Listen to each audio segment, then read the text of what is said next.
Yo, what's up guys? Dara's back, and today we are looking at the KV5 Tier 8 Heavy Gold Tank.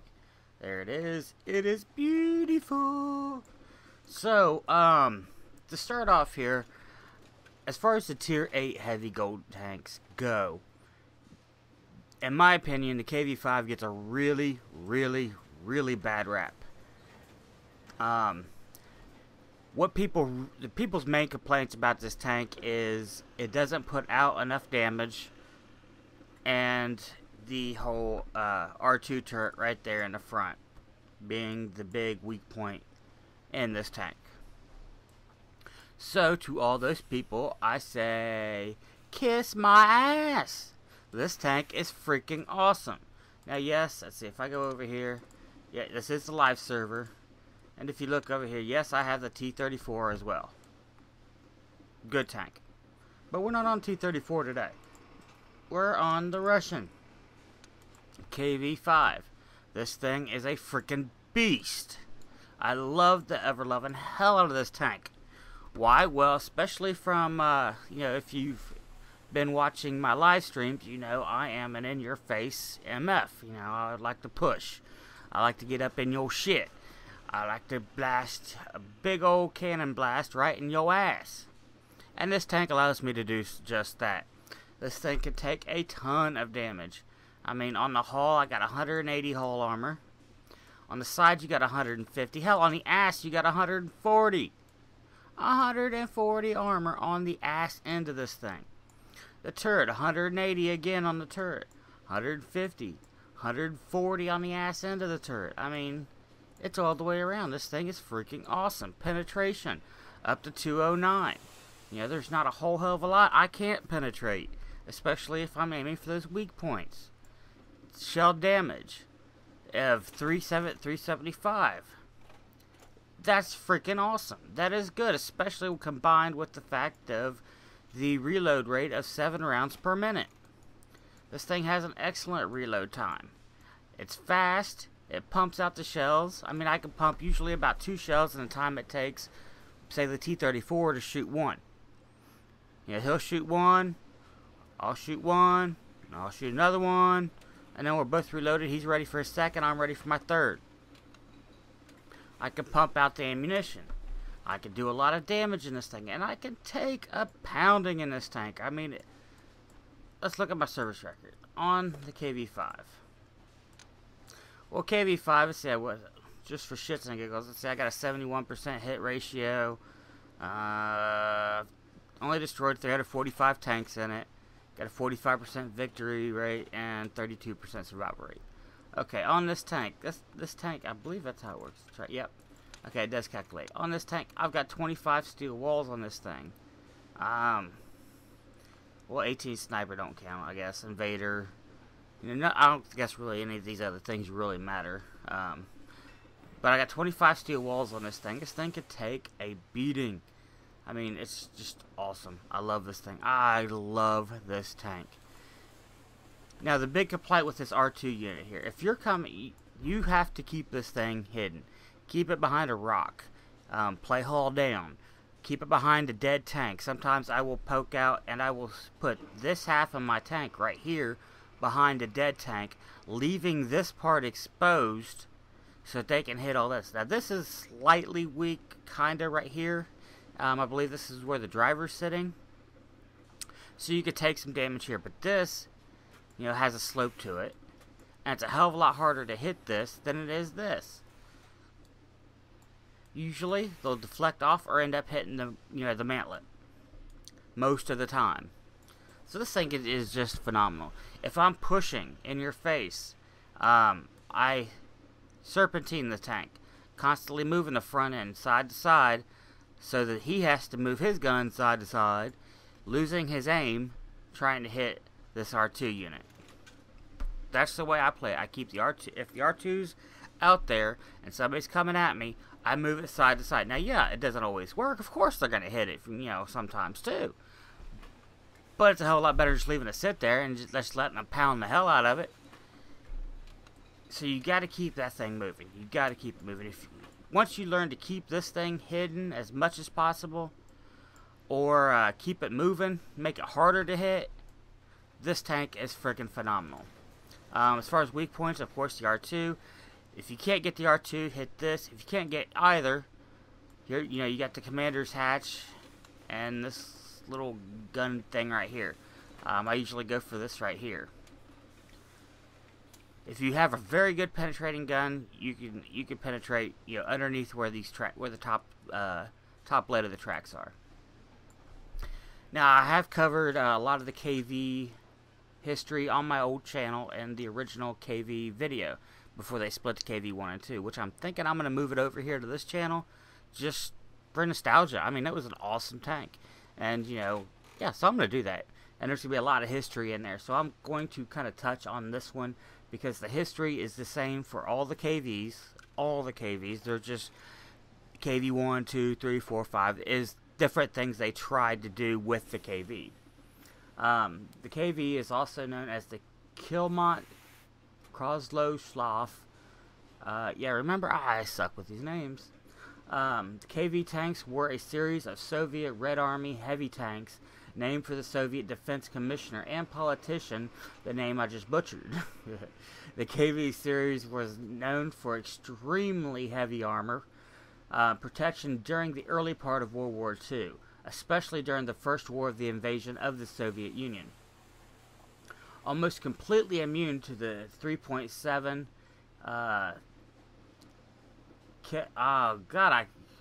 whatever, and the howitzer-like short-barreled 17-kilometer KWK-37 guns, I don't know what that's an abbreviation for, mounted respectively on the early Panzer III and IV tanks fielded by the invading Nazi army.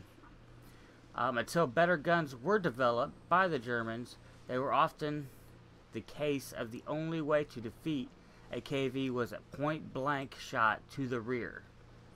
Prior to the invasion, about 500 of the over 22,000 tanks in the Soviet service were the KV-1 type. When the KV-1 appeared, it outclassed the French. That's funny.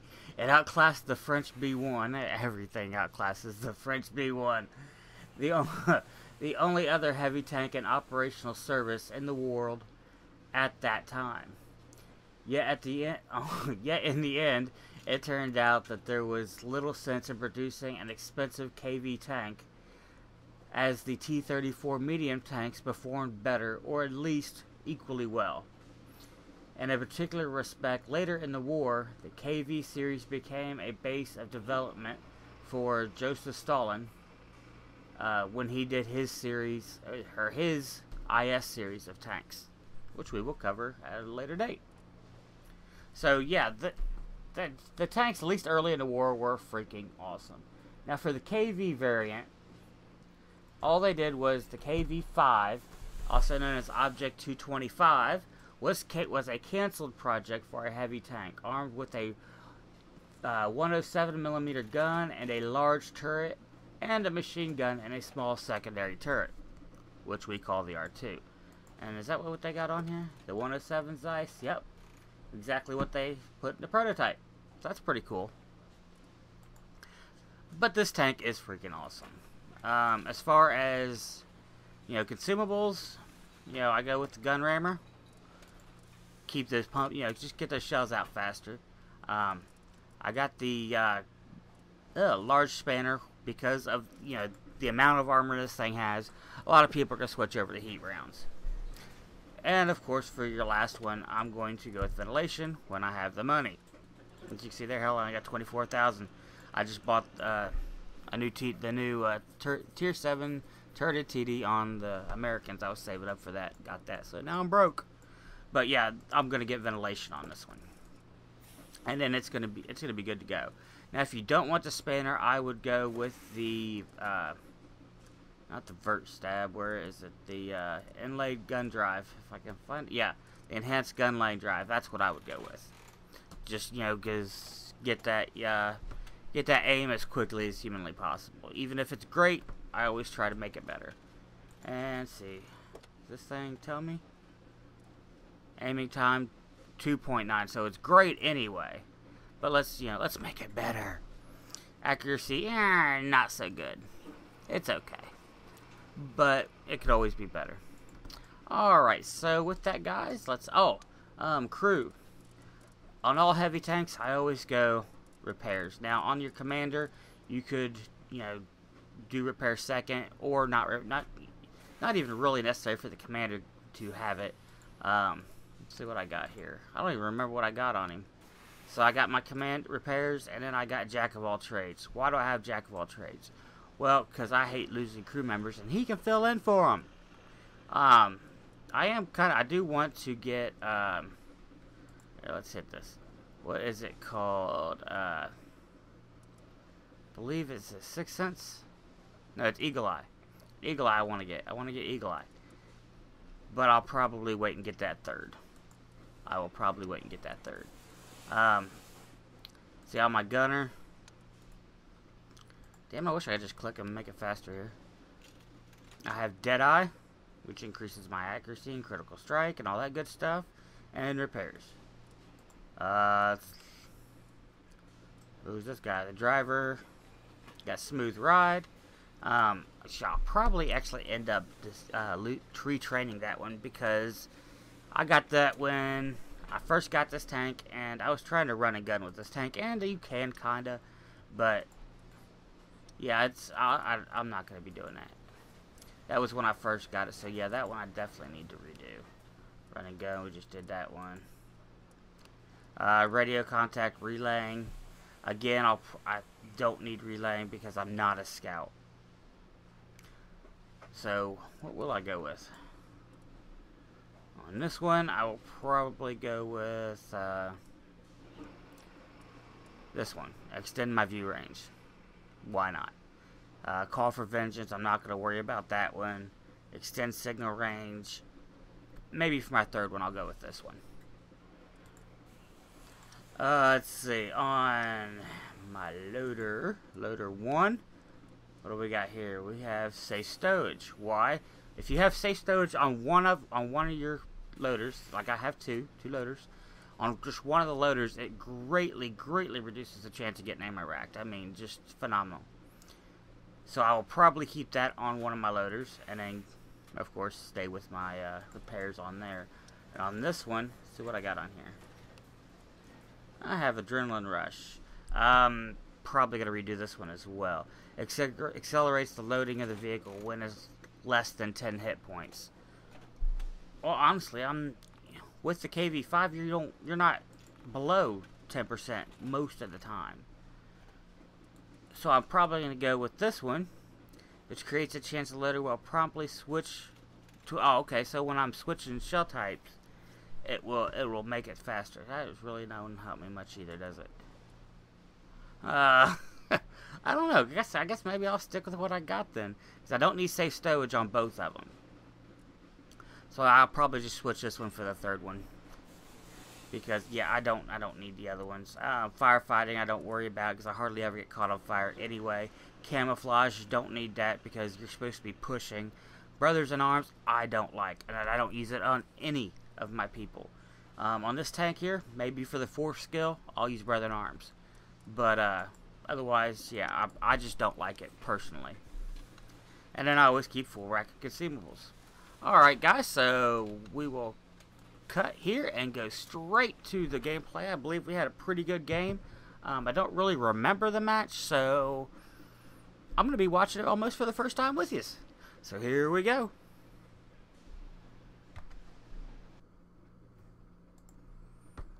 And here we go. Top of the list. Now, I don't remember if we won this match or if we lost.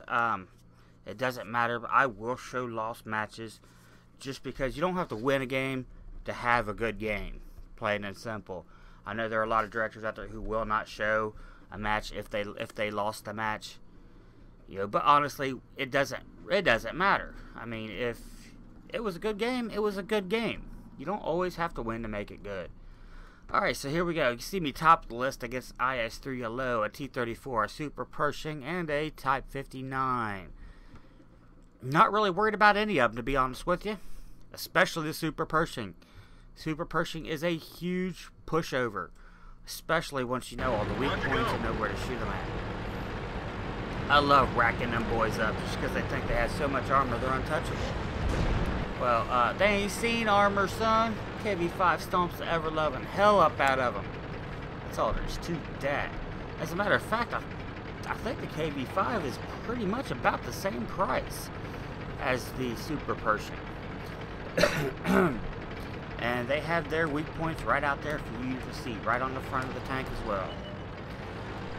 Just not everybody knows about them as much as they know about the R2 quite yet. Because they ain't been out long enough. So here we go. I'm going to go north. Like I said, I'm watching this pretty much for the first time with the rest of y'all. I don't remember how well we did on this match.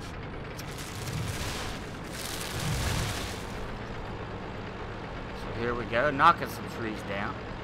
We have no artillery to worry about, which is even better, especially for this particular tank, because you are kind of slow. Yeah, so Artie does gun for you because you're such a badass and because you're so slow. Now this tank is a badass. I don't care what anybody says. This tank is freaking awesome. But the tank is mainly awesome just because it can take a huge ass beating. Now I'm gonna kind of look around here. See that KV1S up there by himself. I wasn't quite sure when this match was going. I wasn't quite sure if he was gonna push up that ramp or just stay over there. Now I'm seeing, and now I'm watching the replay. I'm seeing that he did push on up that ramp over there. I noticed nobody's coming, so I go ahead and take off. Especially with no Artie, I'm pretty much safe to get around here. We can see there's nobody up on that ridge to snipe me, so off I go. But I am keeping my turret facing that direction just in case I am wrong. In case there's somebody up there not lit up that can light me. Keep the strongest part of your armor toward anywhere there's possibly damage or possibly danger. Alright, so here we go. Because this IS is pretty much hiding. IS-1S. I constantly do that. This KV-1S is hiding. Probably a good idea. I haven't played them since they reworked the trees and stuff. You know, added the second heavy line in. But I know the KV-1S used to have really shitty armor. If they still do, I don't know. Oh, here's an AMX 1375. I despise this tank. I hate the French, period. But boom! Oh, missed him. Let me rephrase it. I hate the French tanks in this game. That's what I meant. I don't hate the French. There we go. Got that. I believe that's probably the low that hit me. Oh no, T-34 knocked out my commander. Well, that's fine. He wasn't doing nothing but looking out the damn holes anyway. And we're gonna get him. Boom! Oh shit, set him on fire, tracked him, the whole 9 yards. Poor feller. And he's gone. I got credit for every tick of the damage that fire out of his horse. There's that low. There's that low. Boom! Oh, low went bye-bye. The 1S must have finished him off. It's T-34. Oh, T-34, you can't run. There's nowhere to run. I will find you. He's almost gone. Yeah, it's gonna take. It would take him 3 or 4 shots to go ahead and finish me off. So, I mean, I can charge right in to his face, and there ain't nothing he can do. You see me bouncing a few there right off my turret. Don't know what's hitting me. There we go. T-34 just bounced off me again. Oh, that one hit a little bit. ARL. The ARL should run. Did you see what I did to that rock? I just fracked that rock all up. See, I'm ignoring that ARL. Why? Because he's got a baby gun. He can penetrate me, but he doesn't do a whole lot of damage. I'm going after the T-34. Why? Because he's got a big-ass gun. He's the bigger threat. Look at the Kabola. Look at the... Bye-bye! There's that Super Pershing over there. He thinks he's a badass. So we got 2 kills so far. We let that 1S have that ARL. I did nothing. ARL was free to light me up, and I'm still over half health. I mean, I didn't do anything to persuade him from shooting me. And he still, 2 or 3 shots there, he still couldn't get me under 50%. At least before that IS, or the KV killed him. KV1S. God, if I get it straight. Alright, so this thing is slow going up the hill. When physics come out, it's going to be even worse. I know it. God, it's going to suck. But, M6 sitting over there. It's looking like he's probably AFK. Penetration. I didn't see anything. Bam. Go ahead and light him up a little bit. Ooh, and I set him on fire. Cool. Enemy is hit. Now, I hit him but didn't do any damage because I hit him right in the mantlet. I should have been aiming a little higher on this thing. We've hit them hard. Bam! See, I got this hill to my left here, so that person can't hit me. Enemy is hit. Bam! Oh, I hit him in tracks, no damage. But see, I'm just bouncing these shots. I mean, left and right. Watch this, watch this, watch this, watch this, mate. Bam! Right under the M6's gun, into the mantlet. I got him, he was hiding. It didn't work. Gotta take me another shot at that M6, might as well. Enemy is hit. There's a tiger. Bam! Look at Tiger try to roll up. Bounce from his 88. And Didn't even scratch. bam! Oh. Okay, I bounced on him. Still at 53%. They're hit. Bam! Yeah! Got him down to half health. Looks like that one went right Here he through. comes, here he comes. Bam! Poor little tiger, keep pushing up here. Come on, keep pushing. Keep pushing. Now, I'm watching that person, too. I'm taking out these guys with big guns. The 88 will hurt me a lot more than that little puny-ass gun Enemy vehicle destroyed. that Pershing has. See, Pershing just hit me close to the ass end and still no penetration. Still no damage. Still at 53%. Now look, this Pershing's going after him, giving me his side. There's his track. Now he's completely screwed. Enemy is hit. Bam! See, he's done. He's done. That's all there's to it. Enemy armor is destroyed. Oh, already got me. Oh no, that was him. That was him. That was that super Pershing hit my gas tank. But still, I was at 26%. And the game was over with 5 kills. I mean, I was at 53% forever and a day. I was bouncing so many shots, bouncing shots left and right. This tank is awesome. Plain and simple. Standard account, I got 2,800 credits, almost 2,900 experience, 80,000 credits, and repairs cost me 6,300. Damaged or destroyed all those. Damaged 2 more. Detected 3 more. I mean, this was a phenomenal game. Period. This tank is fucking awesome. So for all you KV5 haters out there, there you go. This thing is a beast. Just know where to position yourself. Just know how to keep that turret hidden. That's all. Alright, and you can see there now, you know, because I was going forward and backwards, you know, through that hill, behind that hill. So they had a hard time hitting my turret. And most of the time they were missing that R2 turret. That's why I stayed at 53% for so long. They were missing it and bouncing. Alright guys, so, well, we're going to call it here. Please remember to comment, rate, and subscribe. Send your viewers submissions, your replays to the email address in the description below. You can find all my other social links there, including the address for my live streaming, which I am getting more and more into. And until next time, guys, I will see you in game.